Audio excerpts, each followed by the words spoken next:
Hey folks, it's Marvin Cash, the host of the Articulate Fly. We're back with another Southwest Virginia fishing report with Matt Reilly. How you doing, Matt? I'm doing good, Marvin. How are you? As always, I'm just trying to stay out of trouble, and I don't know if you got as much rain on your side of the mountains, but we've been getting washed away here in Charlotte.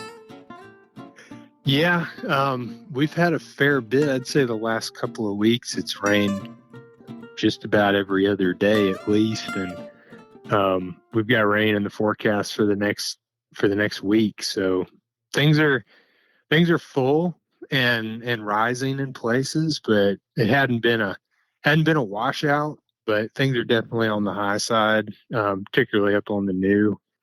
And they'll be dropping, but depending on how much rain we have in the next week, they'll probably stay in that full to slightly high range for at least the next couple of days. Yeah, so, with all that water moving through the system, how do you have to change your smallmouth tactics to get to the fish when there's that much water in the river? Well, depends on the river and how the precipitation hits it. That's one of the good things about having stream flow gauges. And I use a website to, I believe, I should know what it's called, but I believe it's associated with NOAA, but it's basically a historical, like rainfall amount map. So you can go on and retroactively see how much rain fell where and in different watersheds and stuff like that. You can play that game, if there's just a real quick burst, you definitely want to go higher up in the system if it's a freestone river, um, and try to find some lower, clearer water because at least that's what I'm trying to find in the summertime for topwater fishing and bigger fish. A lot of the times, the New River is a little bit of a different beast just because you have a bunch of dams in the system, and particularly the dam at Radford fluctuates sometimes preemptively, kind of moving water around from Quaker Lake to provide for some more room for water coming downriver into the lake. And so sometimes you'll have higher water down low for longer, or sometimes you'll have higher water on the upper river than there is on the lower river, just because they've kind of already run a bunch of water out of the lake and now they're slowing the generation down so that the water can get absorbed by the lake. But just paying attention to those stream flow gauges, and on the new, again, being a little bit different beast. That upper river is really where you're going to run into the clarity issues most of the time, because all those dams, they don't impound a lot of water. They're real small, short reservoirs, and the river just tends to run right through them. The lower river, even though the flow may come up to 7, 8, 9,000 cubic feet, it's primarily just pulling lake water, so it tends to be pretty clear. What you would need to look for there is, and thankfully there's a few stream flow gauges on the tributaries, the big ones like Little River and Radford, Wolf Creek and Narrows, and Walker Creek around Parisburg. That's where the dirty water on the lower is going to come from, unless there's just a massive, massive flooding event. We get up into that like 20 to 100,000 cubic foot range. And so just kind of using that data to find your best condition set. And then, sounds pretty basic, but if you've got high rising water, I'm usually going to stick to the banks, and probably you can catch fish on top water flies in that higher water, particularly if it's fairly clear, particularly if it's a little bit brighter, sunnier day. But if you've got some color, I fish streamers a lot in the summertime. It's not an exclusively top water game, so just kind of fish your conditions and be aware that even though, I say a lot of times that I think topwater fishing, particularly bug fishing, is the best tactic for large fish in the summertime. Not every day is going to be a fantastic, topwater bugging day. You've got to read your conditions and you got to fish to those conditions. Not every fish is going to be a great big fish day, but you got to do what's going to work for you the best and take what comes. So that's what I would say about that. Yeah, you can't win if you don't play. And I guess if the water is up and stained and you're fishing streamers, are you looking for fly color with contrast, maybe flash and maybe a rattle too? Yes, those are all great things. You're looking for softer water. They're generally not going to hang, and smallmouth are just lazy fish, especially when we get these big rainfall events. We usually do get, and we certainly have this time, big water temp drop, or um, or at least it doesn't fluctuate a lot over the course of the day, because we've had cloudy weather and cooler weather, and so you're not getting the sun on the water, and they're going to be fairly lazy fish. So you're looking for slack water, soft water, bright stuff, chartreuse, contrasty stuff, black and blue, black and purple, darker, in dirty water, flash colors alike, copper, red, blue, um, purple, that kind of stuff. Whatever you think's going to show up. Rattle never hurts. I don't fish a whole lot of rattles on my smallmouth flies, but can't hurt one bit. Well, there you go. And got an interesting question for you too. This came in, and the listener wanted to know kind of your thoughts on preferred casting angles when you're fishing topwater flies from a boat for smallmouth. Yeah, I was as you were reciting that question, I was thinking about differences between wade fishing and boat fishing. So I'm glad he said boat fishing, because that makes it easy. The answer is almost always going to be downstream to some degree. When I have two people on my boat, usually, especially if they can cast well, I'm going to keep, especially in low water situations or kind of average stream flow situations, I'm going to keep the boat a good ways from the bank, because particularly in low or average stream flow situations, those fish could be right on the bank in the shade line, 2 inches from a root rod, or they could be, cruising out in the middle of the river or on the edge of a shelf or something like that. Cruising further off the bank just grants you a little more stealth and spook fewer fish, or hanging further off the bank. It's better for everybody because, if there are fish hanging further off the bank, and you're floating 40 feet from the bank, then the guy in the back of the boat's basically getting nothing.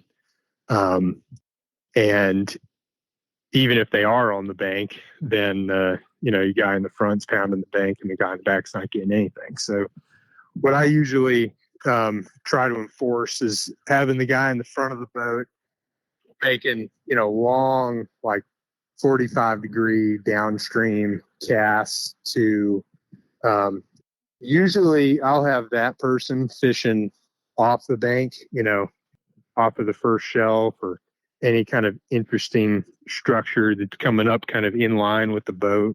Straight downstream ahead of the boat's perfect. If you have a good target and if you can, cast well and not hit the other people on the boat. If there's significant, structural elements or cover, if I'm running the boat, I'm either going to pull the boat further off the bank so you don't have to push straight downstream to hit that stuff, or in a smaller river, you can turn the boat sideways and fish two people straight downstream. And then the guy in the back of the boat, I usually have still fishing that kind of 45 downstream degree angle, but maybe not quite as steep, maybe kind of more in line with the oar or slightly ahead, um, and going deep. That way, the guy in the front's picking off, what you might spook out near the boat before you get there, and the guy in the back is hitting the stuff that's right up on the bank that the guy in the front's not hitting, and that you're hopefully not spooking with the boat. But still, downstream angle, you're still hopefully getting there before you're getting there with your fly before the boat, and the kind of sphere of awareness that comes with it is getting to the fish. And I say it's the answer is almost always downstream. It also is the answer is downstream if you're fishing any kind of like waking or diving topwater fly, like a frog or a wiggle minnow or topwater creolex, anything like that. I'm usually going to be fishing in a little bit more current, particularly those latter two. And I'm usually going to be trying to row the boat a little bit slower than the current speed so that there's some kind of swing going on. And that'll help that bow line tension, particularly if you're fishing with a fluorocarbon leader, is going to help drag those flies subsurface and keep you tighter to them for hook sets and takes, because if you're fishing a waking fly that you're potentially moving the rod tip and doing all kinds of things to animate, slack in the system is going to cost you some fish. So that bow line tension in that situation is important, and a downstream cast is certainly important to initiate that whole sequence. So that would be my semi-quick and semi-simple answer to that. Almost in a nutshell, but I think one of the really important things is, a lot of what you said is really independent of smallmouth fishing, because I think one of the biggest things that I see a lot fishing from a drift boat is the person in the bow is not fishing far enough in front of the boat, right? Exactly. And that's, I have this, I don't want to call it a fight, but it might get there sometime with people a lot. If you're going to be in the front of the boat and not cast way downstream in front of the boat, you're kind of wasting your spot, because that's 80% of the advantage of being in the front is just you're in the stealthiest spot. You've got the biggest advantage. And when things get technical and fish get cagey, that makes a huge difference. There's some days where even when both dudes are fishing perfectly, down ahead of the boat, the guy in the front's still picking up 75% of the fish. And if you're not doing that, the whole boat might not be catching anything, so it does make a huge difference. Yeah. And also, not only you're missing an opportunity, you're screwing your fishing buddy in the back, right? And it can get pretty tense. I've seen some, I haven't seen any fist fights, but I've seen some brotherly disputes and things born of that whole thing. So it's frankly, if any, like you said, anytime you're fishing out of a boat and moving water or not moving water, basically the number one rule is don't hit the other people in the boat and cast in front of the boat. Yeah. Yeah. 100%. And I mean, and the other thing too is it's so important for the anglers to remember that, because a lot of times guides will not referee that in their boat. That's true. And they may referee it, and they may get tired of saying it after about 100 times too. So if it's 2:00 in the afternoon and you're thinking that the fishing's slow, and your guide told you 200 times in the morning to cast ahead of the boat, but he's gone pretty quiet recently, that might be something to try. There you go. And folks, we love questions at the Articulate Fly.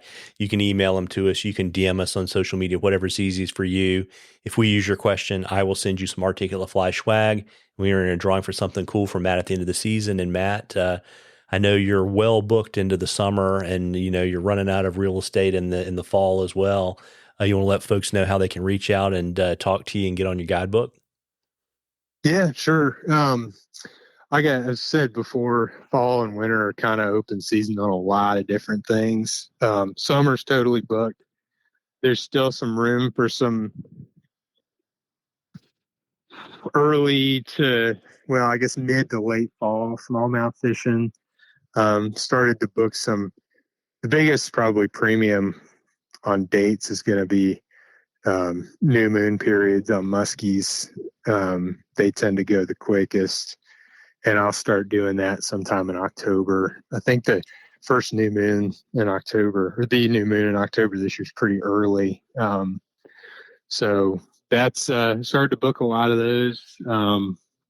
If you want to go look for some big brown trout, smallmouth, muskies, October to February or so is when I'll be working on that. And just reach out however you feel best. Website's MattReillyFlyFishing.com, and all the contact info's on there. Well, there you go. Well, listen, folks, you owe it to yourself to get out there and catch a few. Tight lines, everybody. Tight lines, Matt. Thanks, Marvin.